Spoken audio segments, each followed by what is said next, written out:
Hello guys, it's Pep from Pep back at it again, and today we are here to see what the ban list is about. I know almost all of you knows already which are the cards that are hit, but I'm here guys not to make a reaction about the ban list, but I want to share my thoughts on what the ban list will imply in the future. So what do we need to expect from these changes? Are the decks hit from the ban list dead for real or not? What will be the consequences of these changes? And also I want to share my thoughts about this new structure deck X. Is it really good? Is it really a disappointment? Is it good for new players or not? And what about the OG players? So let's start from the ban list right here. So the first of all, invoked Cockatus is forbidden. This means you can no longer use Cockatus in your deck, not even one copy. That's good. Guys, the ones of you that follow me from since at least a couple of months knows that I'm an invoker player. So I'm that kind of player that likes to split the invocation engine whatever he can. So I'm that kind of player, so I should be sad about Cockatus. But guys, before thinking about my own stuff, I like to play in a fair game, and Cockatus, it's a card in this meta that is not fair. It's just a dirty way to stall the game, and I know that in some way it's fair because there are just so many decks that cannot OTK in just so easily, and Cockatus is the only answer to stop that OTK. But a card that cannot be targeted or not destroyed, it's too much. And this ban will actually make a lot of deck to rise back again. I'm talking about, first of all guys, Desperado. Desperado will come back stronger than ever, because actually Cockatus was the only way, the only card that Desperado struggled against. So with Cockatus gone, Desperado can rise definitely, with no doubt, and in my predictions it will become for sure at least a tier 2, at least, mark my words. So then I actually expected for this ban list, if you hit Cockatus, I would have expected a hit to the Lunalights, actually, because they have kind of the same card with Saber Dancer. Cannot be targeted, sure that that card can be destroyed by card effects. So for example, Desperado can destroy Saber Dancer, and also for example Cybernetic Overflow can destroy Saber Dancer, but it's almost as difficult as Cockatus to deal with it, because instead of Cockatus just sitting on his defense, that Saber Dancer is more aggressive, because it just boosts its attack to huge values, more than 4,000 most of the time. So I will actually have liked to see a hit to that Saber Dancer, at least limited to 2, so you play just one Fox and one Saber Dancer and it will be fine. But whatever, so big hit. I'm actually happy because it's a fair thing. Then we have the hit to Raguri, the merchant, to 1. I'm so happy about that. I do not like, don't get me wrong, I like OTK decks, but I like that OTK strategy has to be developed in more turns. I don't like at all first turn kill decks. So I don't like that you in the first turn you just fill the whole board with set spell and trap card and monsters that are above 2000 attack. and that's all. You cannot do anything as long as you do not play cards like System Down, but come on, come on. So definitely happy about that. Then we have all the Shirani stuff. Guys, it was time. The time has come. Shirani was here for really too much. They tried to kill the deck, but don't get me wrong, the engine of Spectral's War that is limited to 3 can still be split in some other decks, maybe with a couple Shirani Sun Saga. You know, in some like Vendred deck, I think Vendred can be really good with the Shirani engine, and still we have some decks on the ladder with triple Gozuki, triple Samurai Skull, and Spectral Sword, and the deck could be still fine. But at least, guys, it will be, you know, playable and not overpowered, in my opinion. So happy about that, even with this one. So also the control version is has been hit, so happy about that. Then we have the hit to Dark Magician, kind of fair. I mean, you know, if again it's a Dark Magician with full combo, if you do not open cycle and you're dead, that's all. You cannot do anything. Actually, the only response to a first turn Dark Magician combo would have been Cockatus, that is banned. So I'm actually, you know, I'm okay with the fact that you ban Cockatus and then stop the combo of Dark Magician. At least you stop the consistency, so it's fine, it's good, it's fair. Then we have Kristen's hit. Another big hit. Kristen's, as long as Shirani has been in the meta for too long, definitely, so I'm okay with that. This means, guys, no more Shirani, no more Kristen's. So this can actually speed up Duel Links, duels in general. I will see. I'm expecting to see duels a little bit quicker, so no Kristen's that, you know, happens that are so actually slow, and the only kind of slow deck that is good at the moment, in my opinion, apart from stall decks, is the only good deck is Ritual Beast. Kinda slow, I mean, they have to do the whole combo and so on. Banish again, search, banish, take a card. It's so long, and it's fine, and I think that Ritual Beast will rise up, definitely, together with Desperado, but they will be the next ones to be hit, because Ritual Beast is actually a deck that is in the meta for enough, I guess, but has never been top tier, so that's why they have not been hidden.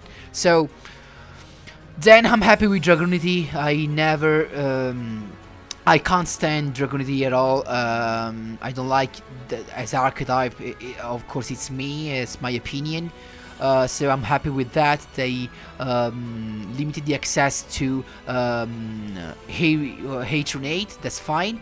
And then the 8 to the whole Invocation engine, I'm good with that. I mean, I'm good with the 8 to the Invocation. This means a lot of deck will be shut down, because you have to play at least you have to play 2 Eldritch Set in 1 Invocation. That means that the deck is really hit hard about consistency and can be shut down with 1 Cyclone. But you know, guys, I'm actually having a couple of ideas to try to play the deck again. You know, I'm an invoked player, so even if I'm an invoked player, an invoker player, I actually feel the choice. I'm okay with that. It's fine. It was really too annoying to deal with that effect that just recycled it back again and again and again. But I am actually blaming Konami to for putting both 2 cards as ultra rares. They should have expected that. So at least, for example, Invocation could have been a super rare, and this actually BANLIST could have been a little bit less worse, you know, cause actually limiting 2 ultra rares from the same box, it's kinda bad thing. I mean, I invest a lot of gems in that to actually get the 3 copies of each, so I'm kind of upset with that, but I do understand. But for example, I have some friends that have invested in Invocation and in Hollister just a couple of months ago, and now they see this. They actually looked for 3 Hollister and 2 Invocation, and now they see this BANLIST. They are of course upset because 2 ultra rares from the same box, limited to 3, that kinda sucks. Okay, with Fusion Reserve, so Konami actually ensured that you cannot look for alternative ways to play Invocation. It's fine. The hit to Dark Magician, as I told you before, guys, it's fine. I'm actually right now experiencing some other ways. I'm looking for some other ways to play the deck. Actually, we still have the Titan Showdown version that can actually rise without navigation, so good, can be good. And then we have, I actually do not care about these changes. I'm actually a little bit worried about this one. Milzec can have a chance. I'm not sure, we have to see for the meta and we'll see what will happen, but I'm not so sure, because actually letting your opponent draw 3 cards in this meta can be too much. I mean, now the cards are too much powerful to let your opponent draw 3, so maybe I'm just over worrying about that. Then, last but not least, the structure deck. The structure deck X is here, so let's actually see it in the shop. So what I think about this, I think this is actually insane for all the new players, cause let me explain one thing. I am really disappointed with Konami with this structure deck as an OG player. So let me explain. I've played Noble Knights when they first came out in a main box, and I actually spent, I can't remember, but at least 15k, maybe even 20k gems to get 3 copies of Madraw and 3 copies of Dristan from a main box, just to get the whole thing done, the whole deck. And I have to admit, I reached COG for at least 5 or 6 months with this deck. It was just too powerful, with Dristan popping a card in your opponent's turn consistently, and it's okay. But I'm upset cause basically whoever buys this structure 3 times has the whole deck, because basically for the Noble Knight deck you need 3 Madraw and maybe 3 Dristan in the old version. Maybe with the new version you actually need at least a couple of Merlin also. But I actually can see already. Let's start saying that I do not think I will buy this structure deck, but I think the best way to play this structure is actually with balance, actually playing 3 Madraw, 3 Dristan, 2 Merlin, or at least you can play 2 Dristan and 3 Merlin, and then as a spell you can play 1 of each, maybe 2 Noble Armors of Destiny and a couple of Noble Knights, of Glory of Noble Knights, and then among the trap you can play maybe 1 of these, I'm not so sure, but at least you can play Endless Nightmare, the one that lets you pay 1000 life points, the continuous trap that lets you pay 1000 life points to destroy a face-up spell trap on the field so that you can pop and use the effect of Dristan in your opponent's turn. That was my main build and back in the day when Noble Knights were released, and I did the deck can be really good. Of course it's a COG worthy deck, but I'm disappointed cause actually those gems that I spent back in the day are gone, are wasted, because I can actually simply buy 3 copies of this and I will have 3 Madraw and 3 Distant. So if this is the reason why I'm disappointed as an OG player, this is also the reason why you, as new player, should really consider, if you like Noble Knights, to play and buy this deck 3 times. Cause buying this 3 times, you will have the whole engine, all the cards you need for Noble Knights in a sale price. So you do not have to spend gems. You get 3 copies of these ultra rares, 3 copies of this. You plus have Merlin, and you also get every card you need, the Galatine, a Nerfendur to get rid of the Spell and Trap cards, Destiny to avoid destruction, the Quick Spell card. You get all you need without touching the old box. So, you as an OG, as a new player, definitely need to buy this if you like Noble Knights. And last but not least, guys, I actually do not think that this will be meta, and I'll explain you why. This deck actually relies on summoning this little guy, and you have to hope your opponent does not play any back row. You do not play anything to get rid of the back row first, so before summoning Madraw, and we are still in a back row meta, and maybe after the ban list we will be in a more back row meta. Actually, back rows will keep on shining thanks to that ban list.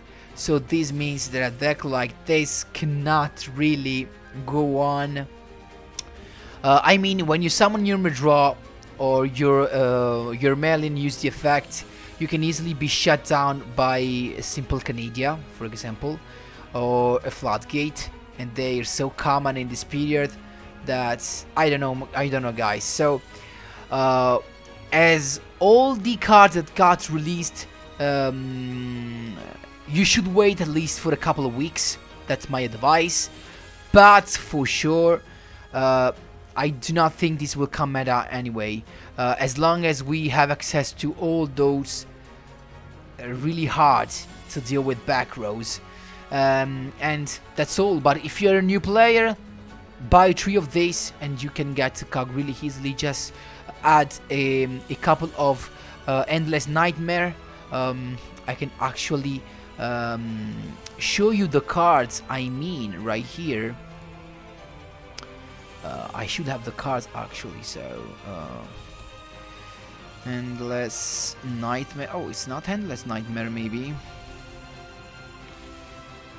If I write Night and I say Traps, there you go, an ending nightmare.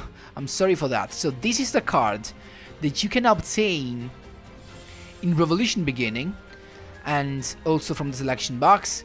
This is really good with your Noble Knights, because you can pay 1000 life points, destroy the Spell and Trap cards that is equipped to Dristan, then use the effect of the equip spell, equip back to your Dristan, use the effect, pop a card. That's the thing. And I used the deck back in the day with 3 of this and 3 Typhoon. Actually, was that the name? Yes, 2 actually. I only have 2. Typhoon. The other trap was actually a generic Tornado, maybe. So really good, just to make sure I have something to destroy my spell and trap cards. That was the thing. So guys, that was all actually. So I hope my thoughts can help you decide what is about to come. Of course, guys, keep an eye on Cyber Dragon, Desperado, and Ritual Beast for sure. And what am I missing? We have to see a lot of, you know, deck that are really good, consistent, that relies on popping cards, like for example Magnets, that relies on a big boss that pop cards. Now the Cockatus is gone. You can just think that those decks can rise. We will see in a couple of weeks. So save up your gems and stay safe.